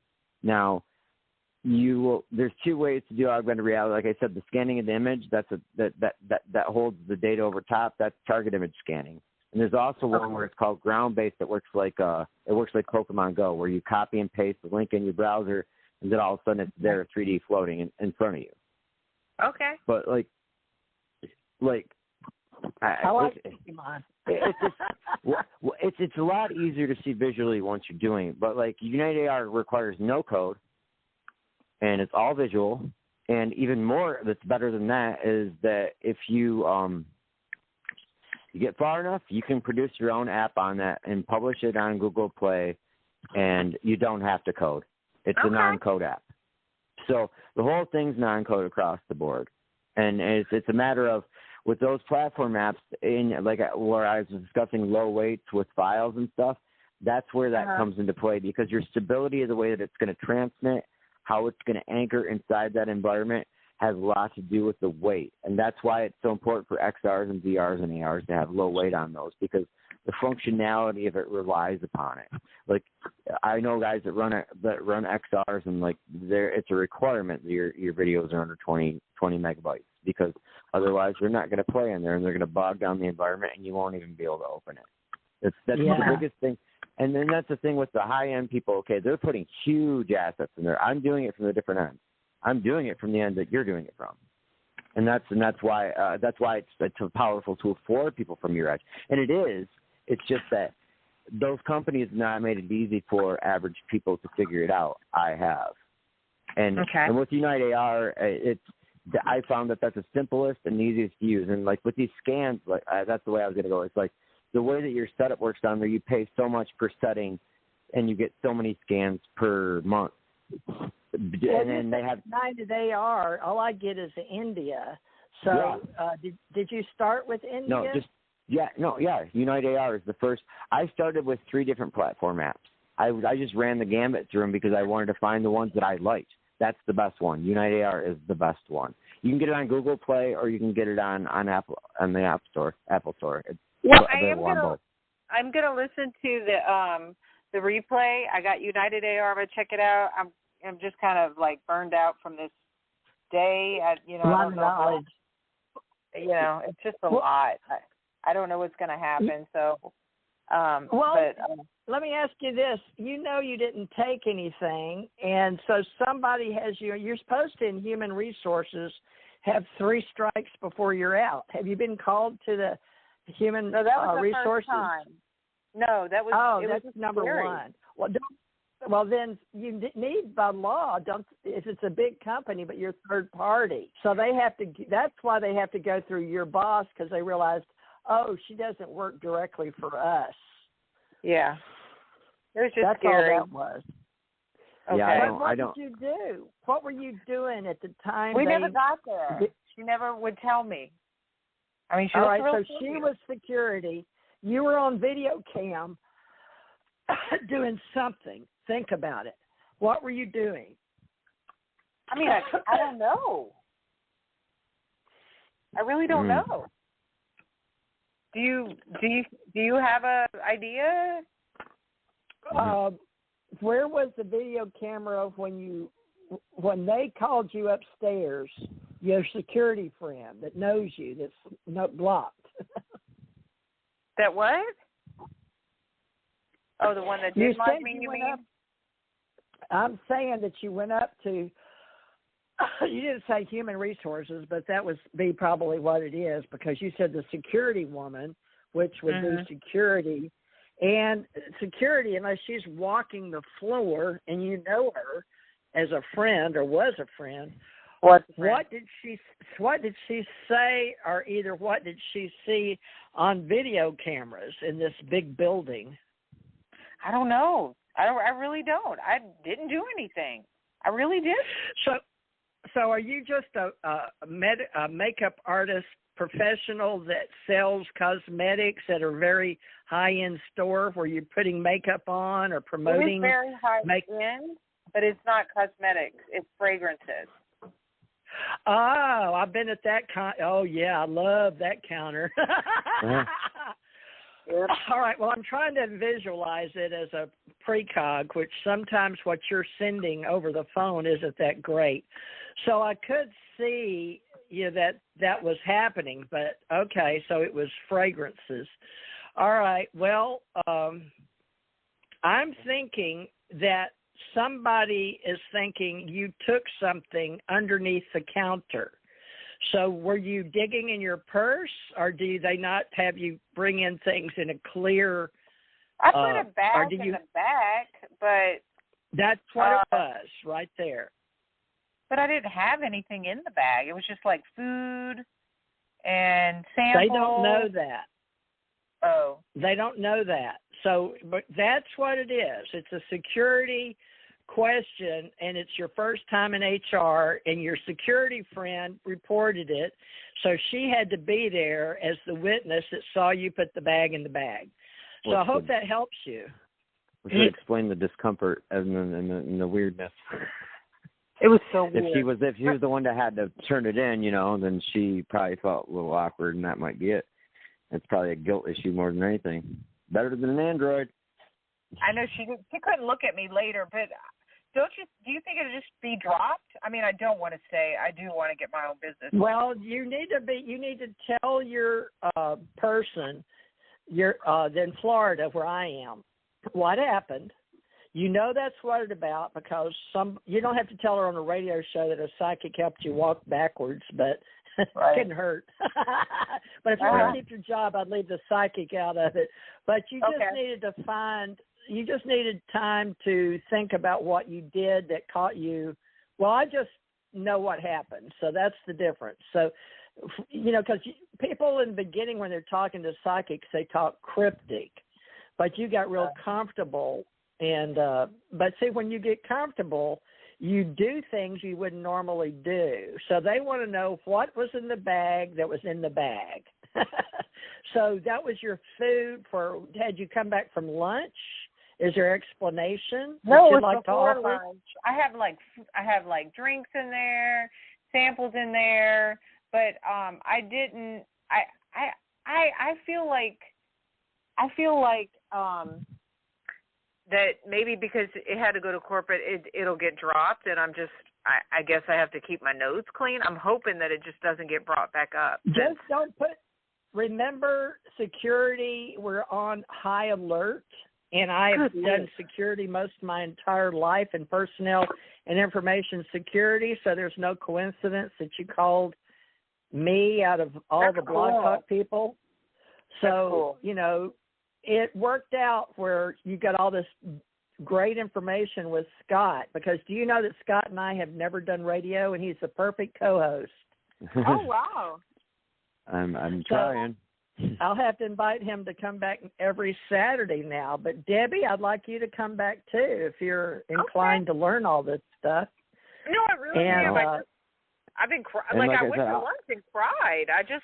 I've never been accused of something like that. And, I just feel I am a comfortable person. I just feel like, And it's the people like you and me that we drop. Even though I'm always done this, it's different eyes depending on which hat I'm wearing, because I'm very outgoing and I have a big, huge aura in a room and people feel it. But remember that when you are in a building and during this high alert time, even though you're an empaths drop their inner and outer at the same time, and it makes it easy to get to know people, but it's like you're dropping down your guard, your fight, flight, freeze, your 3Fs, right?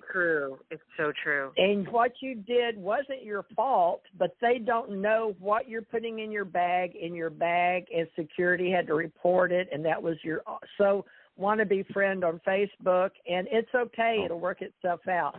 But, fortunately for you, you called your boss. That saved you. Yeah, I'm my boss she's liked me, but she's tough. That's why I like her a lot. But I think when she was in there, They just thought, oh, this girl's smart. She's not going to just, like, get set up. But I really felt like I was going to get set up. I really did. Was there any reason for this security woman to not like you on Facebook? Or can you go back and look at any... I'm against her political views, but I would think she'd be cool about it. There That's you it go. right there. But There's the fire. You nailed it. You nailed it yourself. And I was for someone that didn't win, but I have no problem if you voted for the person that win. Well, good for you.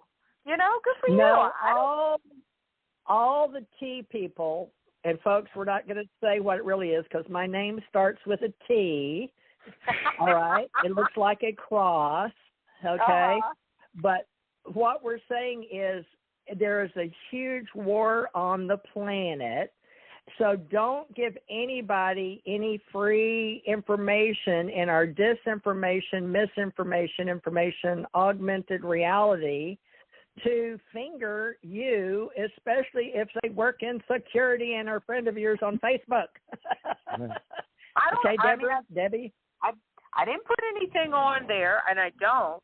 I mean, they know I'm anti-vaccine. Well, let's not do our political or religious affiliations in public or on social media, people, because it is that toxic. We are doing it really this is. Because this is a learning planet, and you don't need to learn some lessons. You don't need to keep burning your finger, but unless you know, I'm a yogi, I'm a Kriya Yoga from many, many lifetimes. So I'm here impersonating a human in a biological container, being that I work universally. Very strange, and I don't do any drugs, so this is me normally. Okay. So you've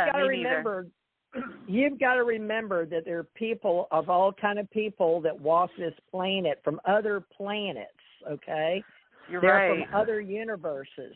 And a lot of them are trickier than others. And you don't know, while you're being in service to others, taking care of yourself, if you are all of a sudden caught up in a political war, that is based on what social media is feeding the people to play inside the Matrix. And you saw the movie Matrix, right? Yeah, and the zombie movies, too. Well, I hate that word because that was so overdone. But yeah, we still need the meat suit. So this is a learning planet, and this was the lesson that you needed to learn. Now, don't do it again. But please I'm a life coach. I still don't know what I did. I brought a bag every day. Every single day I bring a bag, and nobody's ever stopped me before. I wonder if security. Oh, yeah, but what if security was responsible for something and wanted to draw attention away? Yeah, the setup. You don't know which angle she is apprising you at because you said the fire is the politics. Yeah. So you know the politics on your Facebook that you had to block because she's in security, and you don't know because she wouldn't even look at you, but your inner soul said, I need to block this person, because you don't normally block people, right, on Facebook? Not really. I'm really cool if you're for someone I'm not. It's a free country still, almost. You know what I mean? Well, it used to be, but in digital networking, it's free social media until we're slaves to it. So we have become programmed to be slaves, and that's the way they want us. So as long as we're slaves to the social media, we're going to keep feeding it. So which wolf do you want to feed? Think Not about that it. one. Which wolf? Well, you can still do Facebook for your family or friends for photos and stuff, but remember, the whole world's watching. And Facebook, as much as we love Facebook, and I'm a Facebook person, but I don't go on there. I go on the back end as a developer. People were telling me you were just on Facebook, and I got tired of being told where I was when I wasn't. And I realized that, I'm on the back end, they're on the front end. So I didn't realize that the world was already in reverse, but people don't know that people can get into the internet languages without well, we're not talking the same language. We're both on Facebook, but I'm on the back end as a developer. They're on the front end as a user on their phone, including my sister. Okay. So my sister was calling me a liar, and it really upset me because this was a few years back that I had to go through this. What's going on? Why are people acting so rude? And it's because many people are not speaking the same language. So true. And this security person is speaking her language with what she sees and knows, and she's trying to educate people probably with herself on Facebook, and so are you. But what happens is that fire that's been breeded, especially in the USA, is since 2020 and our election. And unfortunately, there are more than two camps. People forget there is the Russian camp, the Chinese camp, the Iranian, the Pakistani, the Palestinian, the Israel, all those I've forgotten. I've lost count of how many countries we've got. But a lot of those are impersonators on Facebook and LinkedIn and any social media.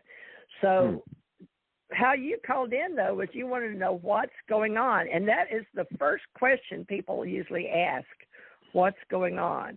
But, Scott, you've been an excellent person coming on the first time. Debbie, appreciate it. Debbie, with you being in New Orleans, there's no coincidence. Would you I'd like to see you guys stay in contact. Oh, I'm going to go to the website now, too, and I'm going to go later, but Channel 19. Yeah. Channel 19's more base, but like I said, I'll be doing more tutorials, and they'll be through the Channel 19 page because I do have like 4 or 5 pages on Facebook because I'm a content creator as well. I'm a concept designer. Okay. So I make like cartoons and I create concepts from the ground up. Ideas. Because my brain is so mushy right now. I didn't even tell y'all. My background is in television, so I don't know, maybe the universe is kicking my booty just to stop doing, maybe the universe sent you me because I am camera shy. Oh, okay. Wow, Scott. Wow, look at this, Debbie. This is amazing. Now, I make videos, Debbie, on YouTube, but I just started because I've done YouTube since 2004, but I never told anybody, so I've got hundreds of YouTubes. But I don't know what to do with all this social media I've built through the years out of just wanting something to do. So then Scott's doing it, and I asked him if he'd be president of my Ace Folk Life Club that I started with in the Ohio County, and all those people. The Smithsonian wanted people to go out and collect their voices or what they do, and they put it for free in the Smithsonian. So we just collected. What did you do in television? Were you in front of the camera? A little bit, yeah. I worked on a magazine show, but I was in front, and then I mostly I was a writer a bit. I would go out and get voiceover, and I worked in news, which, oh my gosh, I hated it. I don't know why I was in that, but that was my background in college. So then I actually started working in movies, and the reason I got into cosmetic was really fragrance sales is because someone said I knew someone that was doing it, and they won a trip to Paris. That was way before COVID. And I thought, I'm going. And I won it twice, but then I kind of didn't get out, It's just one of those things. And I'm actually the top salesperson, and I'm always taking a hit on the back, always. I'm always having to watch myself. So I think if you're looking at top sales and you can come up with a product, you really should, because if you're that good of a seller, you should be selling for you. I think it's my energy, though. It's like she said, how people feel you. Like the other 2 ladies I work with, they don't understand why people are drawn to me. So people would just come up to me and be like, "Oh, I love Miss Deb," And I guess I'm just sincere. I think it has to be energy. Because the other 2 ladies I work with are extremely toxic. Extremely toxic ladies.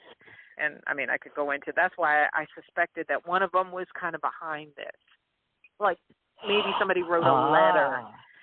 Somebody wrote a letter, saying something. It's pretty upbeat and vivacious, and people that aren't generally don't like that. and it bothers them because they're not that way. And it's that simple. It's really sad and true, but it's simple. I don't like their energy as much as they don't like mine. Right, and that's fair to say.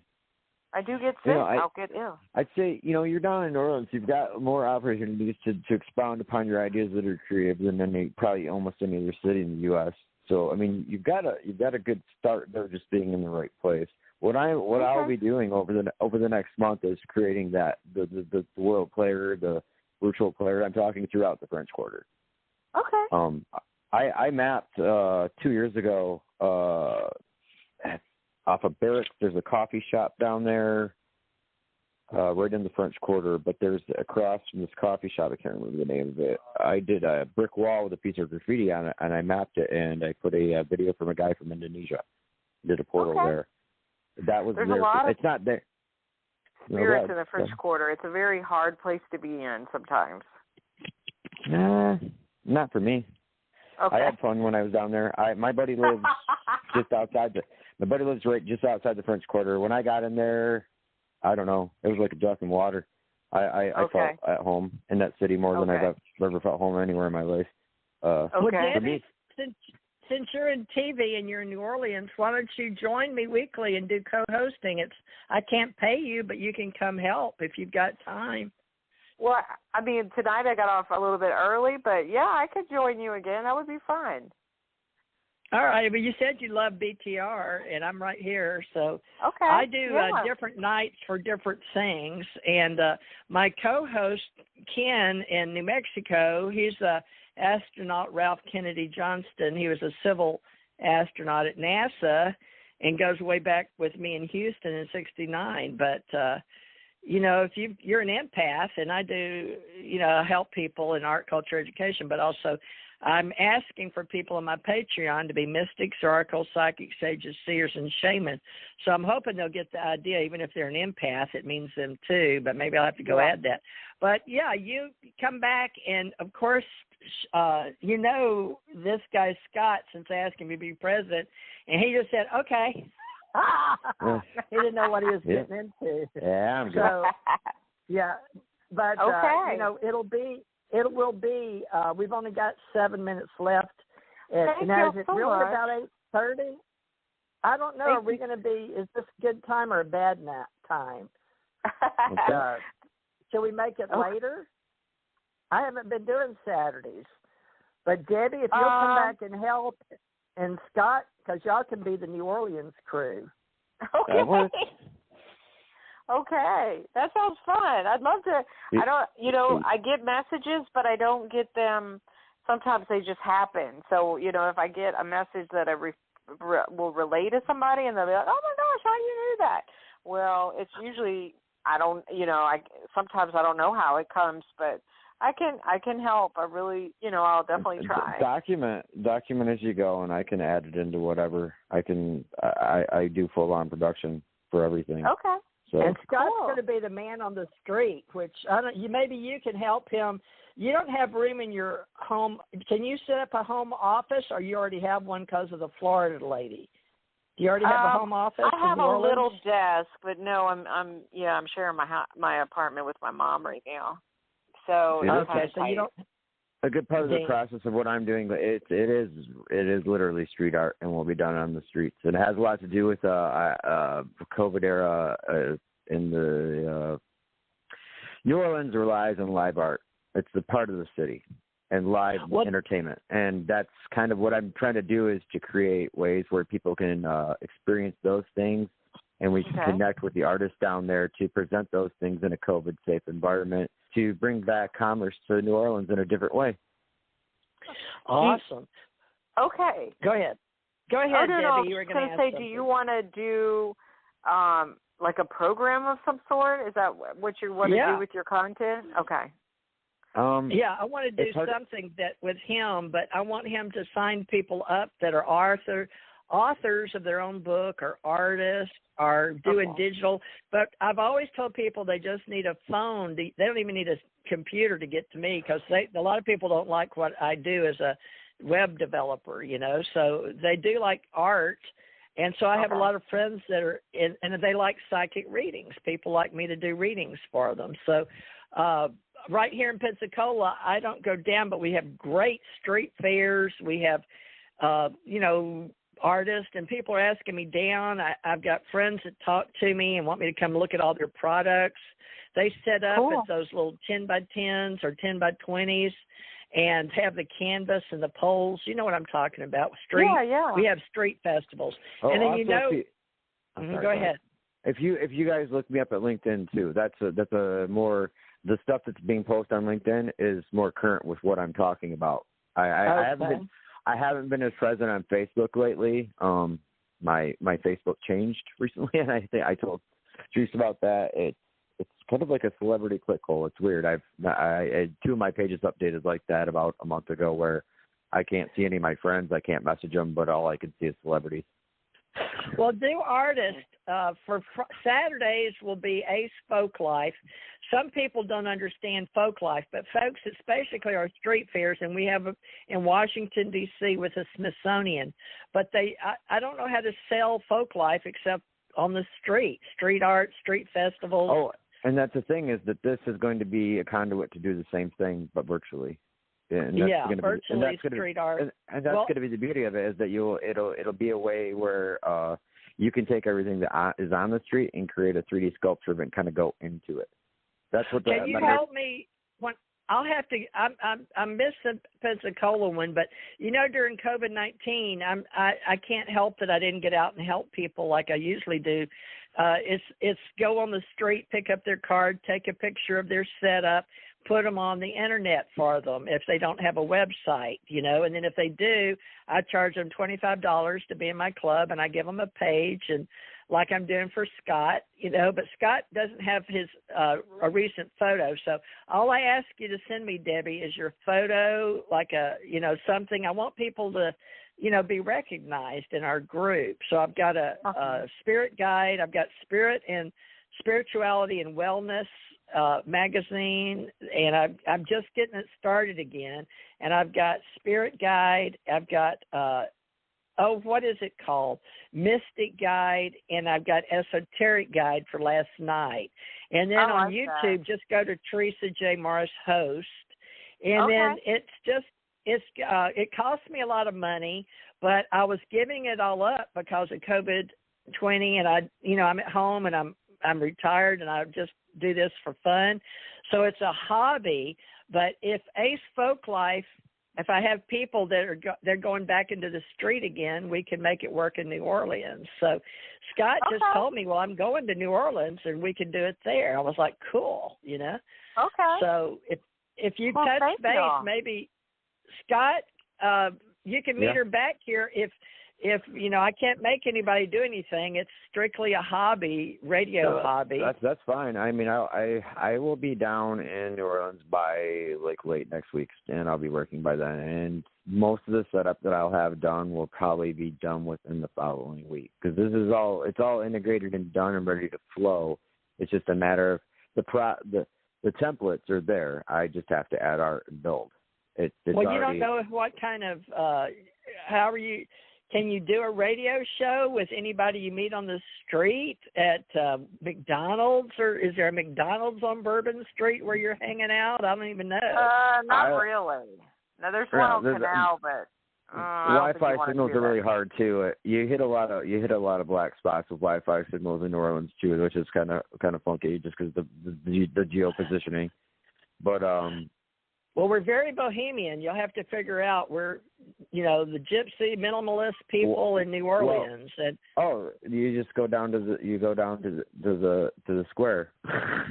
You go to the art places. When I was down there, most people didn't realize I wasn't from New Orleans.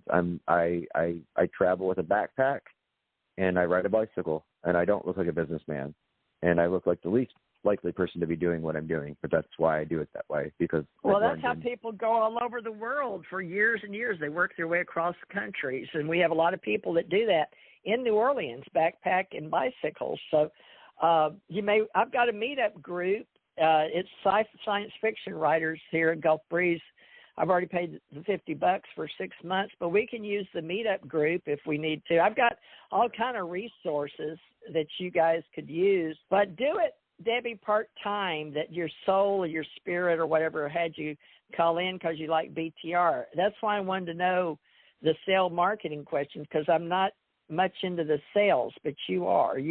But you sell cosmetics for a company here in Florida. Fragrances. Fragrances. Okay. Uh-huh. Well, I used to make fragrances and pick them up by vats when I was a big truck driver. I picked up there up north a lot and bring them down south. Big really? old containers. Yeah. Yeah, so, they're expensive.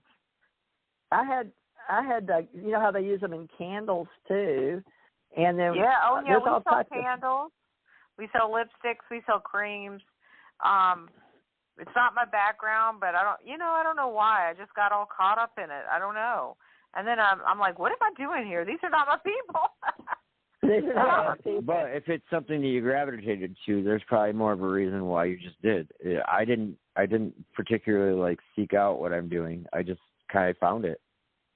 And then most people, when they find it, they just find it, and it just takes a while. I mean, I took years to find at home with something, you know. Yeah, they always come to me and say, "You're a healer. You're a healer. You're a healer." But I take on, so I've honestly just not gone that direction because I just take it on, and I don't want to take it on. So I just backed away. You know, I backed away from it. Well, fragrances are so important. I keep incense and candles here, but I studied fragrances in Hawaii when I started this first psychic network in the Ascension Center. So who knows? We'll just have to get you involved. And if you guys want to use this resource, Saturdays, I just need to know what time. But normally I do, my hours are 10 a.m. till 7 p.m. Central to be in line with my friends in India and Pakistan that help me do developing and coding, right, and what I can't do. But but you don't get home till after 6? Yeah, 6, on Saturday? sometimes 7. Sometimes 7. It just depends on my schedule. I'd like to do it, though. I would. Well, we can make it 7 to 9 Central if you want to. Okay. But I have to be consistent. You know how BTR is, but it'll be after dark for Scott. But Scott, we don't know where you're going to be next Saturday. But why don't you both stay in touch? Oh, go to Scott Breen. He's real good at watching his LinkedIn, what he said. So Debbie, it's Scott Breen. Is that it, Scott? How you and I work in B with a B, Boyle, Bravo, Alpha. Is it Alpha Bravo Charlie Delta? Is that it, Scott? I think we lost him. Uh-oh. You're right. I'll call next week and let's try it. Okay, I don't know how he got kicked off, but he was talking. All right, Scott Breen and Debbie, we'll just try it. No commitment. It's a free hobby thing I do to help people. It's my nonprofit, and I haven't made a cent at it. I've always cost me. I've paid it. I've been 9 years, June, and wow. I think I'm not going to pay it to save money during even 2020, but I kept it going. So now I said, well, it's going to be 9 years, June. I might as well just keep it going. So for all those people that are my like you said, they're my people, my tribe. Okay. Thank you so much. You come back. Yeah, you got the number now. Do you need to write it down so you'll know? No, I got it. I got it on my phone.